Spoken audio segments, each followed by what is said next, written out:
Moi! Tässä videossa mä annan sulle 5 vinkkiä, joiden avulla sä voit kommentoida ja kehua kaverin laittamaa ruokaa.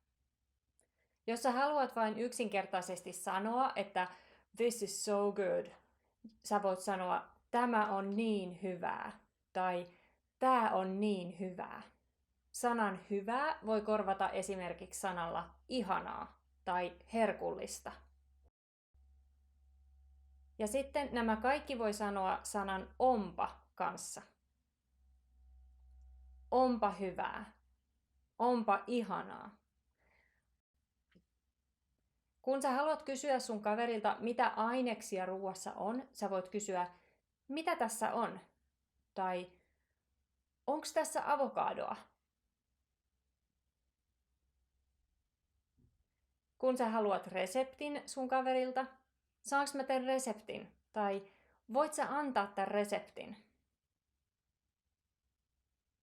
Jos sä haluat kehua sun kaverin kokkaustaitoja ihan yleisellä tasolla, sä voit sanoa, sä oot kyllä niin mahtava kokki.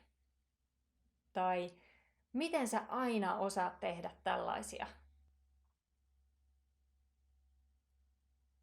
Ja kun sä haluat kiittää kaveria hyvästä ruuasta, sä sanot, kiitos ihanasta ruuasta. Tai kiitos mahtavasta ruuasta. Jos sä haluat sanoa, että thank you, I'm stuffed now, my belly is full. Kiitos, nyt on maha täynnä.